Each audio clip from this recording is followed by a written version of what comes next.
Night जी, आप लोग तो सीधे सीधे कह रहे हैं कि ये बीजेपी हताश और निराश है। अपने चंद कट्टर समर्थकों को रिझाने के लिए, उन्हें खुश करने के लिए बिल लाया गया है। बताइए तो जरा, इसमें मुसलमान वाला चश्मा कैसे लगा? देखिए प्राची जी, ये जो बीजेपी जो 400 पार का नारा देती थी, अब इनकी ये स्थिति हो गई कि अल्पमत में आ गए हैं। चरणप्राश की इनकी सरकार चल रही है, मतलब यानी नीतीश जी और नायडू जी के चरण पर बैठकर ये लोग प्राश ले रहे हैं, इसलिए चरणप्राश की सरकार चल रही है। अब केवल चीप पॉपुलैरिटी के लिए इस तरह का कानून लेकर आ, संशोधन करने की बात कर रहे हैं। ऐसी ही चीप पॉपुलैरिटी के लिए कानून, नजूल कानून में भी की भी बात हुई थी उत्तर प्रदेश में। नतीजा क्या हुआ कि इनके बीजेपी के खुद के नेताओं ने, एमएलसीज ने इसका विरोध कर दिया। तो ये आप समझिए, अब ये जो बीजेपी तो ये समझ रही है, ये तो हीन भावना से ग्रस्त है, हताश है, निराश है, क्योंकि जिस प्रकार से अभी 2024 का चुनाव हुआ, ये समझ गए हैं कि पीढ़े यानी पिछड़े दलित आदिवासी समाज ने इनको वोट नहीं दिया, ये इनके साथ नहीं। लेकिन इनको तकलीफ इस बात की हो गई है कि इनको ये भी मालूम चल गया है कि जो जिनको ये जेबी वोटर कहते हैं, यानी अपर कास्ट हिंदूज, जिनका वोट समझते कि इनकी जेब में, ये भी काफी हद तक इनसे खिसक चुका है।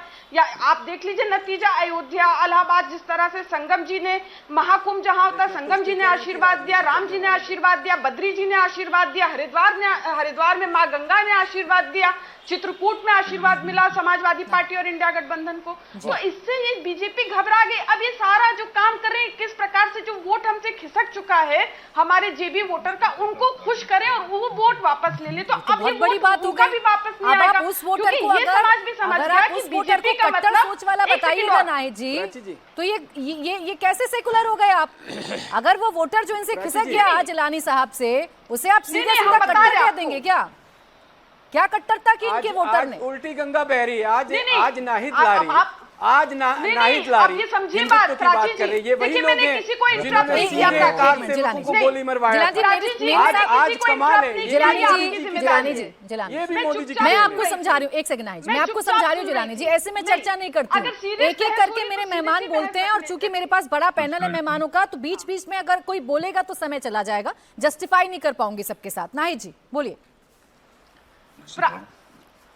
थैंक यू प्राची जी, मैं तो ये कह रही थी कि जिनको ये जेबी वोटर समझते हैं, वो भी समझ गए हैं कि बीजेपी मतलब भू माफिया, जमीन चोरों की पार्टी है। कोई पार्टी नहीं, गिरोह है डकैतों का, भ्रष्टाचारियों का, महाभ्रष्टाचारियों का, डकैतों का। और जो आप पूछ रहे कि बिल वापस कैसे जेपीसी में चला गया ये बिल, अरे ये इसलिए जेपीसी में चला गया, जिस प्रकार से पीडीए समाज के योद्धा माननीय अखिलेश यादव जी सहित संपूर्ण विपक्ष, संपूर्ण इंडिया गठबंधन ने पुरजोर तरीके से इस कानून में जो संशोधन होने वाला, आज बड़ा कमाल का डिबेट हो रहा है मेरा।